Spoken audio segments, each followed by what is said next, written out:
Good morning and नमस्कार दोस्तों, स्वागत है आप सभी का आपके अपने YouTube channel GK search engine पर। तो दोस्तों, आज के इस वीडियो में हम बात करेंगे 26 सितंबर के राजस्थान करंट अफेयर्स की। पूरा वीडियो बहुत ध्यान से देखना। वीडियो के एंड में मैं आपसे एक क्वेश्चन पूछूंगा जिसका आंसर आप सभी को कमेंट बॉक्स में देना है। इसके अलावा पीडीएफ फाइल आप वीडियो के डिस्क्रिप्शन बॉक्स में आपको गूगल प्ले स्टोर से जीके सर्च इंजन एप्लीकेशन का लिंक दिया हुआ मिलेगा, जिसे आप ज़रूर इस पर क्लिक करना और इसे डाउनलोड करना। यहाँ पर आपको एग्ज़ाम से रिलेटेड काफ़ी सारा कंटेंट आपको फ्री मिलेगा, चाहे वो एग्ज़ाम का सिलेबस हो, प्रीवियस ईयर के पेपर हो, मूमल, करंट अफेयर्स के लिए क्रोनोलॉजी, यहाँ पर सब कुछ आपको मिल जाता है। तो इसे आप ज़रूर इंस्टॉल कीजिएगा। इसके अलावा पीडीएफ फाइल आप वीडियो के डिस्क्रिप्शन बॉक्स में टेलीग्राम चैनल के माध्यम से भी डाउनलोड कर सकते हैं। तो चलिए स्टार्ट करते हैं आज के राजस्थान करंट अफेयर्स। कल के वीडियो में मैंने आपसे क्वेश्चन पूछा था, जो था राष्ट्रीय अश्व अनुसंधान केंद्र बीकानेर में फ्रोजन सीमन टेक्निक से पहली बार देश में घोड़े का बच्चा पैदा किया गया था, उसका नाम क्या रखा गया है? तो उसका नाम राज शीतल रखा गया है। ये आपको ध्यान में रखना है। ए ऑप्शन यहाँ पर बिल्कुल सही है। राष्ट्रीय अश्व अनुसंधान केंद्र बीकानेर के वैज्ञानिकों ने विट्रीफाइड फ्रोजन भ्रूण स्थानांतरण टेक्निक के माध्यम से देश का पहला घोड़े का बच्चा पैदा किया था। इसका नाम राज शीतल रखा गया। ये आपसे ज़रूर एग्जाम में पूछा जाएगा। फ्रोजन सीमन टेक्निक पहली बार देश में अपनाई गई है। इसमें सीमन को 20 साल से भी अधिक अवधि तक सुरक्षित रखा जा सकता है। ये टेक्निक देश में घोड़ों की घटती आबादी की समस्या से निपटने में मदद करेगी। तो चलिए स्टार्ट करते हैं आज के राजस्थान करंट अफेयर्स।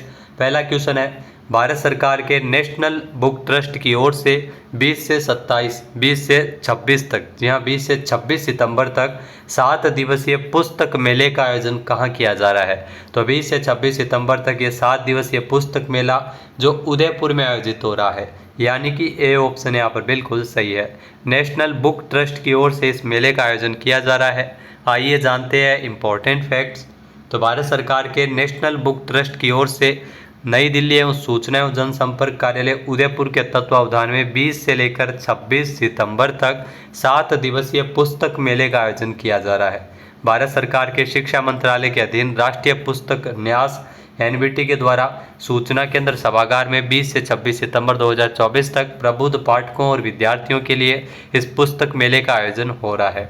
इस पुस्तक मेले में साहित्य, कला, संस्कृति, सामान्य ज्ञान, बाल साहित्य के साथ साथ कई महत्वपूर्ण एवं उपयोगी विषयों से संबंधित 2000 से अधिक पुस्तकों की प्रदर्शनी की जाएगी। नेक्स्ट क्वेश्चन है, हाल ही में जोधपुर में राजस्थान फ्रंटियर की मेज़बानी में बीएसएफ का स्थापना दिवस कब मनाया जाएगा? तो इस साल जोधपुर में राजस्थान फ्रंटियर की मेज़बानी में बीएसएफ यानी बॉर्डर सिक्योरिटी फोर्स का स्थापना दिवस 1 दिसंबर 2024 को मनाया जाएगा, यानी कि बी ऑप्शन यहाँ पर बिल्कुल सही है। आइए जानते हैं इम्पोर्टेंट फैक्ट्स। तो दोस्तों, जोधपुर में मनाया जाएगा बीएसएफ का स्थापना दिवस 1 दिसंबर 2024 को जोधपुर में राजस्थान फ्रंटियर की मेज़बानी में ये बीएसएफ का स्थापना दिवस मनाया जाएगा। ये दूसरा मौका है जब राजस्थान बीएसएफ की स्थापना दिवस की मेज़बानी कर रहा है। राष्ट्रीय राजधानी दिल्ली से बाहर लगातार चौथी बार बीएसएफ का स्थापना दिवस मनाया जाएगा। राजस्थान फ्रंटियर के जो आईजी है एमएल गर्ग, बीएसएफ की अगर बात की जाए तो बॉर्डर सिक्योरिटी फोर्स, यहाँ बीएसएफ की जो इसका गठन है वो 1 दिसंबर 1965 को हुआ था, बॉर्डर सिक्योरिटी फोर्स का। वर्तमान में इसके महानिदेशक है नितिन अग्रवाल। अगला क्वेश्चन है, हाल ही में जोधपुर की किस विधानसभा क्षेत्र से 6 बार की विधायक रही सूर्यकांता व्यास का निधन हो गया है? तो ये जो आप तस्वीर में देख रहे हैं सूर्यकांता व्यास, इनको जीजी के नाम से जाना जाता था। ये जो जोधपुर के सूरसागर विधानसभा क्षेत्र से 6 बार विधायक रह चुकी है, जिनका हाल ही में निधन हो गया है, यानी कि ए ऑप्शन यहाँ पर बिल्कुल सही है। आइए जानते हैं इम्पोर्टेंट फैक्ट्स। तो जोधपुर की वरिष्ठ नेता और सूरसागर विधानसभा क्षेत्र से 6 बार विधायक रही सूर्यकांता व्यास का 25 सितंबर को सुबह निधन हो गया था। 86 साल की सूर्यकांता व्यास को जीजी के नाम से भी जाना जाता था। वे पिछले लंबे समय से बीमार चल रही थी। सूर्यकांता व्यास ने अपने राजनीतिक करियर की शुरुआत पार्षद के रूप में की थी और इसके बाद 1990 में जोधपुर शहर विधानसभा क्षेत्र से पहला चुनाव लड़कर ये विधायक बनकर आई थी। नेक्स्ट है, हाल ही में राजस्थान में अब निजी स्कूलों में पढ़ने वाले पढ़ाई करने वाली तथा अस्पतालों में जन्मी बेटियों को कितने रुपए मिलेंगे। जी हाँ दोस्तों, अब सरकारी के स्थान पर अब निजी स्कूलों में भी, सरकारी के साथ साथ निजी स्कूल में भी जो पढ़ाई करने वाली छात्राओं को और अस्पताल जो जिनका जन्म अस्पताल में हुआ हो, तो ऐसी बेटियों को 1 लाख रुपए दिए जाएंगे लाडो प्रोत्साहन योजना के तहत। यानी कि सी ऑप्शन यहाँ पर बिल्कुल सही है। आइए जानते हैं इंपॉर्टेंट फैक्ट्स। तो राजस्थान में अब निजी स्कूलों में पढ़ने वाली और अस्पताल में जन्मी बेटियों को 1 लाख रुपए राजस्थान सरकार है वो देगी। राजस्थान के जो मुख्यमंत्री है जो भजन लाल शर्मा ने इस योजना में बदलाव किया है। मुख्यमंत्री राजश्री योजना को लाडो प्रोत्साहन योजना में मर्ज कर दिया गया है, यानी दोनों योजनाओं को मिला के एक कर दिया है। ये राशि 1 लाख रुपए 7 किस्तों में दी जाएगी। पहले बेटी का जन्म सरकारी अस्पताल में होगा और उसकी शिक्षा भी सरकारी एवं स्कूल कॉलेज में होने पर 1 लाख रुपए मिलने का प्रावधान था राजश्री योजना के तहत। लेकिन अब राजश्री योजना को लाडो प्रोत्साहन योजना में मर्ज करने के बाद में ये अहम बदलाव किया गया। तो इसमें अब 1 लाख रुपए लाडो प्रोत्साहन योजना के तहत जो मिलते थे वो राजश्री योजना के तहत दोनों को मिलाकर योजना को एक कर दिया गया है। नेक्स्ट क्वेश्चन है, राजस्थान में देश की पहली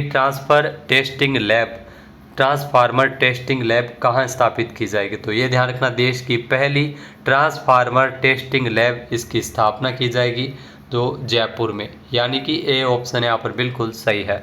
आइए जानते हैं इंपॉर्टेंट फैक्ट्स। तो केंद्रीय उपभोक्ता मंत्रालय की राष्ट्रीय परीक्षणशाला मंडा रिको औद्योगिक क्षेत्र जयपुर में ट्रांसफार्मर टेस्टिंग लेबोरेटरी है वो बनाई जा रही है, जो केंद्रीय उपभोक्ता मंत्रालय की ओर से बन रही है। ये भारत सरकार की देश में पहली ट्रांसफार्मर टेस्टिंग लेबोरेटरी होगी। इसमें 10 MVA क्षमता के ट्रांसफार्मर के शॉर्ट सर्किट टेस्ट की जांच की जाएगी। इसके लिए केंद्र सरकार ने तकरीबन 84 करोड़ रुपए का बजट है वो स्वीकृत किया है। वर्तमान में कोलकाता एवं गाजियाबाद में टेस्टिंग लैब है। इसमें छोटे ट्रांसफार्मर की टेस्टिंग की सुविधा उपलब्ध है।